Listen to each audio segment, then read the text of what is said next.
Mela, il-merħba għal dan il-video ta' analizi għal Grand Prix tal-Awstrija, din id-darba mintom se taraw gdidem, mintom se taraw video zvogi, għaliex ovvjament fost il-ħafna ħbarijiet li kien hemm fil-ġurnata, il-McLaren irnexxielna bil-kwiet nipplejsjaw sew Lando Norris u sew b'Daniel Ricciardo għal daqstant illum nistgħu ngħidu hekk xi ftit ta' nifs mill-dgergir li kellna f'dawn l-aħħar tiġrijiet.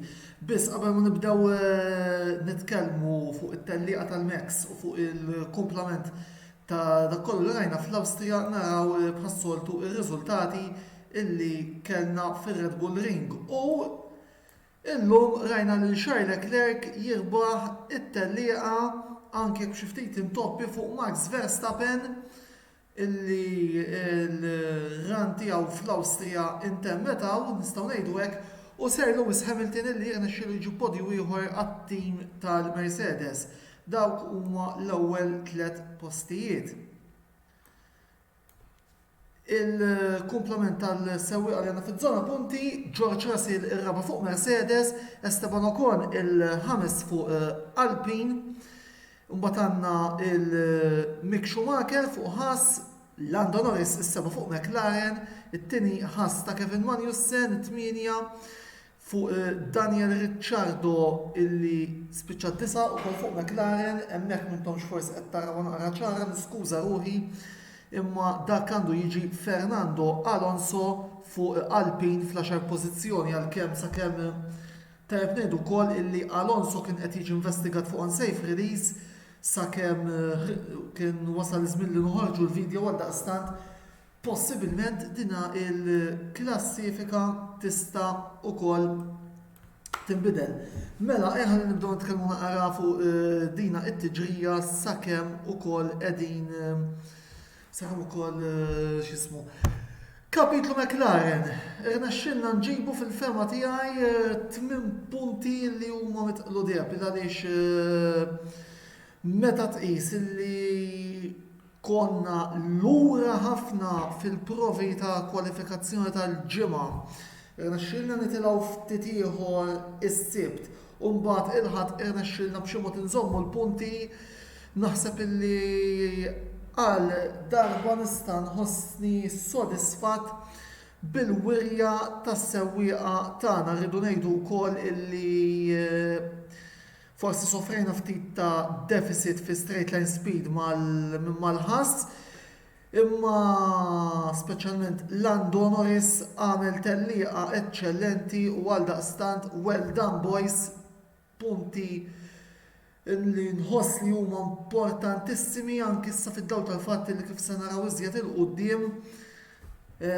Anzi nistgħu wkoll nurikom il-grafika ġa minn issa tal-klassifika tal-kostrutturi l-Alpine leħquna. L-Alpine li għandhom issa 81 punt, daqsna ovvjament għandna dak il-podju ta' Imola li jżomna fir-raba' post, biss żgur mhux forsi illi l-pressjoni issa qiegħda fuq il-tim tal-McLaren illi jipprova jirrispondi għal dak kollu illi l-Alpine kapaċi joffru. Forsi issib min se jgħid imma intom ipplejsjajtu għax waqaf Perez, waqaf Sainz, li fuq se nitkellmu wkoll, u Alonso beda minn wara. Bħas-soltu risposta tiegħi hija l-istess risposta li nagħti fil-futbol meta jgħidulek għax labt ħażin u għassabaħ dalam. Fil-każ tal-Formula 1 to finish first you must finish kien qalilna Ron Dennis. F'dan il-każ trid tispiċċa t-tellieqa biex tieħu l-punti u biex tasal. Jiġifieri dan ħafna paroli jrid jintefa' fuq l-iskaffa, nafu li l-karozza dik li m'għandniex karozza li sfortunatament nistgħu nisfidaw l-tlieta ta' fuq, m'għandniex karozza li hija top of the midfield, imma sa fl-attant bil-mod il-mod u bil-limitazzjonijiet kollha illi għandna bħalissa irnexxielna nġibu punti illi jiswew mitqlu deb żgur. Jiena xorta nibqa' ngħid amijo avviżo illi maħniex ħanispiċċaw ir-raba' probabbilment ir-raba ser jispiċċaw l-Alpin. Jiġifieri imma rridu nippruvaw nagħmlu li nistgħu biex ma nkomplux naqtaw lura.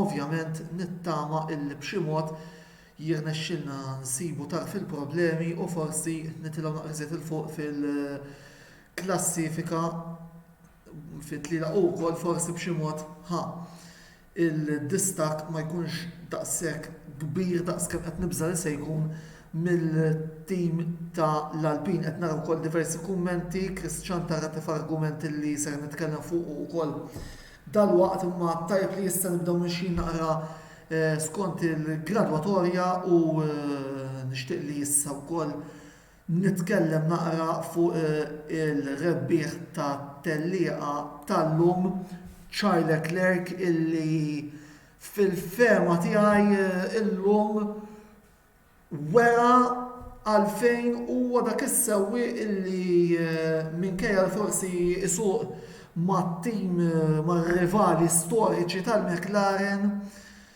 għandu l-ammirazzjoni kbira li jgawdi ammirazzjoni kbira min-naħa tiegħi għaliex illum iċ-ċali irnexxielu mhux biss jeleb il-Verstappen u jagħmel overtake move tajba ħafna fuqu, tajb li wkoll ngħidu li naħseb darba Ferrari ħarġu bi-strateġija aqwa mir-Red Bull, biss Leclerc meta kien hemm il-bżonn irnexxielu jaqbes il-Verstappen u iżomm il-karozza f'posta anki jekk fl-aħħar laps iċ-ċali kellu xi problemi fit-trotil illi ma bedix jiffunzjona. Din hija rebħa illi fil-fema tiegħi iċ-ċali kellu bżonn biex naqqas id-distak fil-kampjonat ta' sewwieqa illi wkoll nistgħu anki nagħtu ħarsa lejn ħarsa wkoll lejn il-klassifika tas-sewwieqa, nsibu wkoll il-grafika hawnhekk fejn issa id-distak huwa ta' 38 punt bejn Max Verstappen u Charles Leclerc. Żgur mhux forsi jiena jinkun tal-opinjoni qabel ma beda dal-filotto ta' tiġrijiet illi il-Ferrari rridu jirbħu 3 minn 4 biex jibqgħu nistgħu ngħidu bitta mitħajjal li jirbħu t-titlu. S'issa rebħu 2 minn 2 għalkemm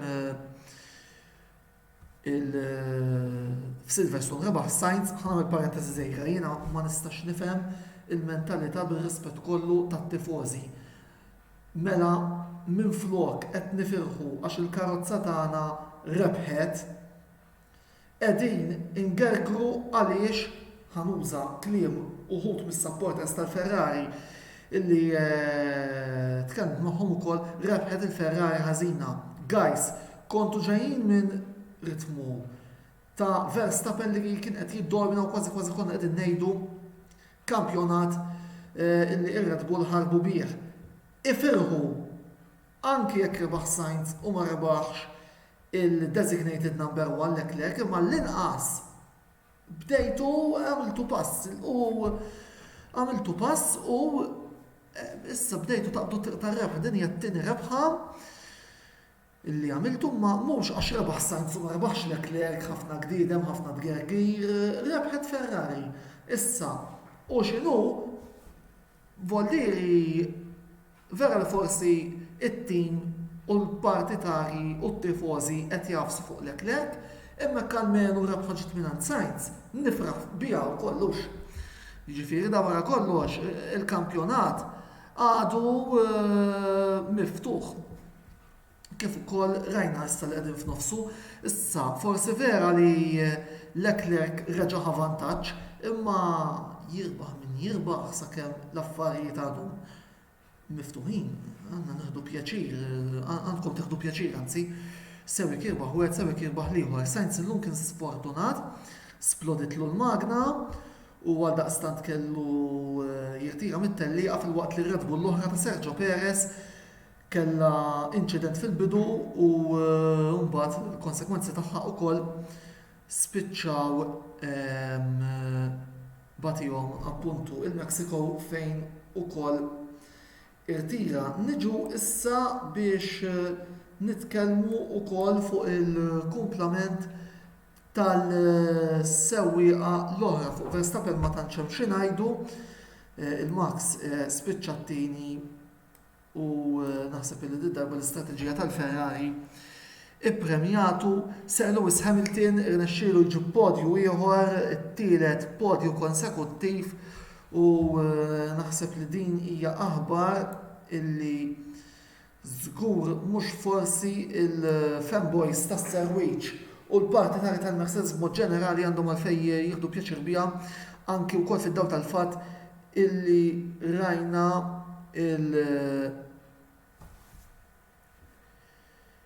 it-tieni Mercedes tara sil tirkupra minn dak l-inċident li kellha ma' Perez u eventwalment jispiċċaw ir-raba' qed naraw ukoll diversi kummenti Grayson Grek, ħafna xfirra kellhom twissijiet ta' track limits, forsi għax il-karozza kibret daqsxejn fil-fatt anke Lando kellu 5 sekondi penalità fost diversi sewwieqa oħra, ma ngħidx li penalizzaw il-Lando ma forsi konna niġu qrib ta' Mick Schumacher iżjed u iżjed insellem ukoll il-Jake Samut, Michael De Giorgio, Rodney Gallia u David Jones li bħalissa qed isegwu il-tellieqa.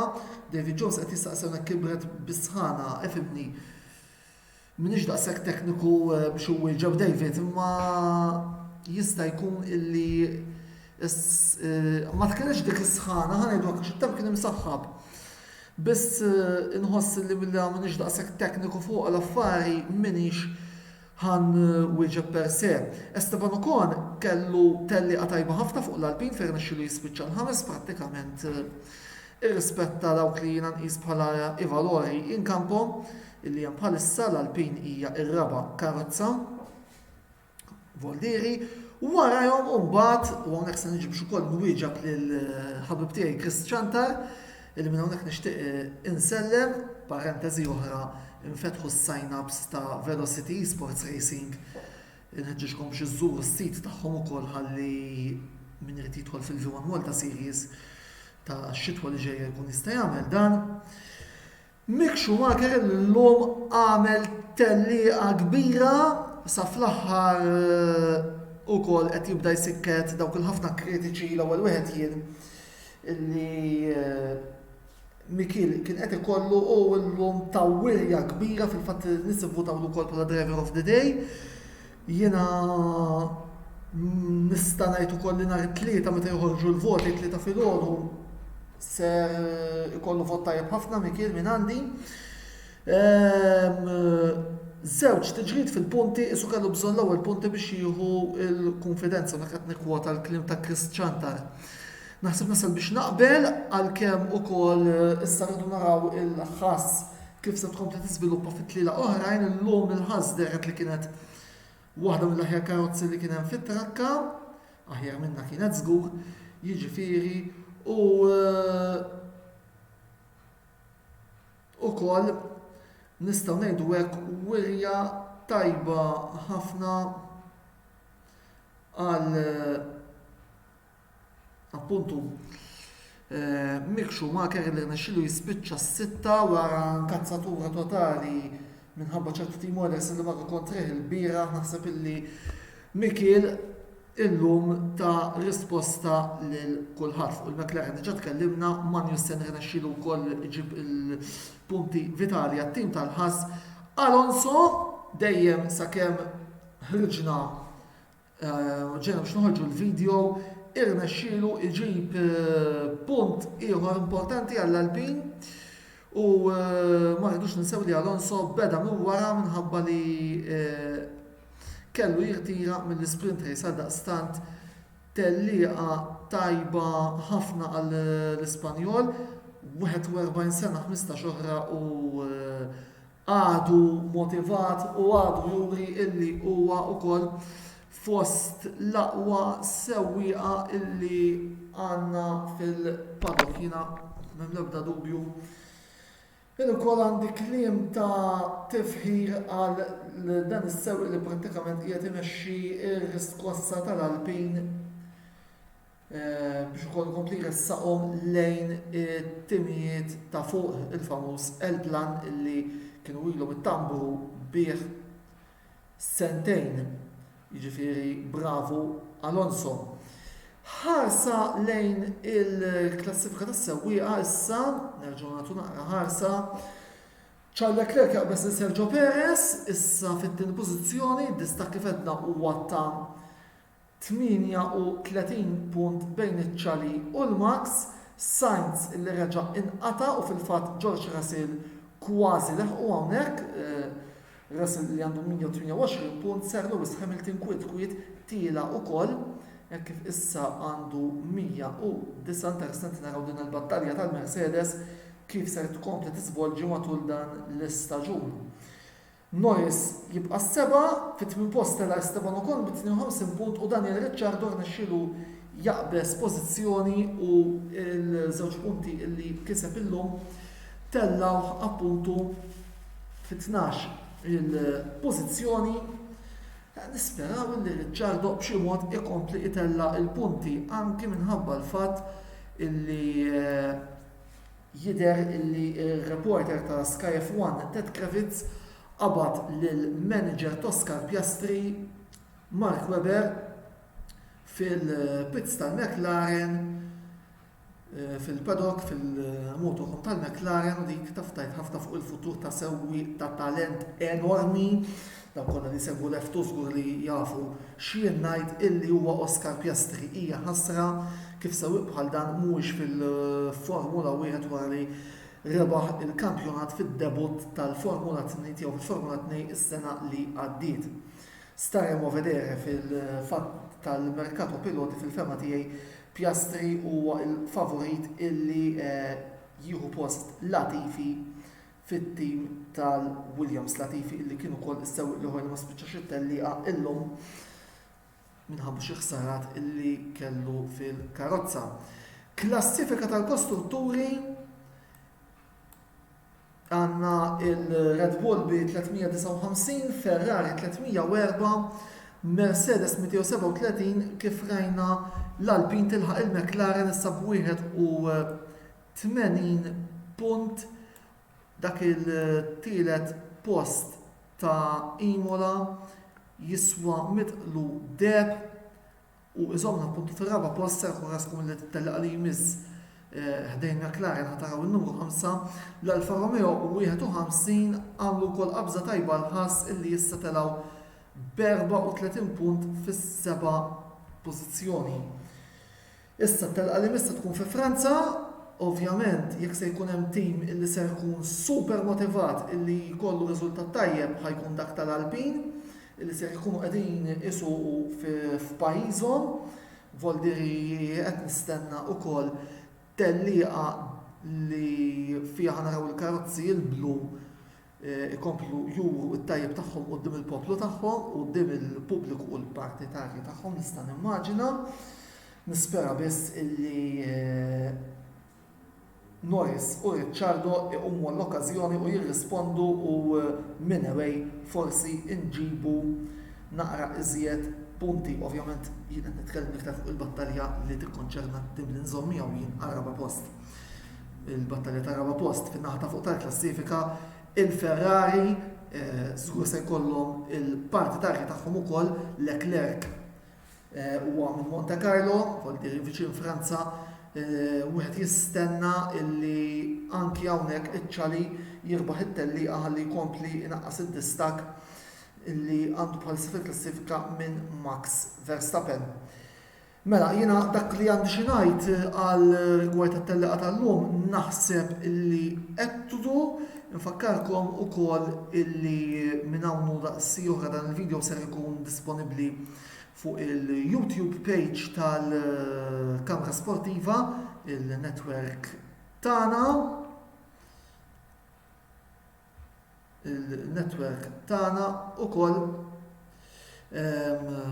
ġifieri idħlu hemmhekk, iktbu l-kummenti tagħkom u wkoll segwuna hemmhekk għandna wkoll tajjeb li ngħidu diversi videologs, il-videologs kollha li ħriġna fuq Formula 1, il-programmi l-intervista kif ukoll il-videologs tal-futbol, videologs li ser jirritornaw nhar it-tlieta li ġej għal ħabta tal-9:15 meta hemmhekk jien ser nkun qiegħed ngħaddi l-kummenti tiegħi fuq l-ewwel logħba ta' ħbiberija illi Inter ser ikollhom kontra Lugano nhar it-tlieta fis-6:30 il-logħba għal ħabta tal-9:15 nidħlu live bil-kummenti ta' Lugano Inter. Ovvjament għada għal min qed isegwi il-video live ikollna wkoll il-link fuq tal-YouTube page fejn tkun tistgħu wkoll taraw it-tellieqa mhux it-tellieqa l-kumment fuq din it-tellieqa biss dan il-video jkun fuq YouTube minn hawn u sija oħra.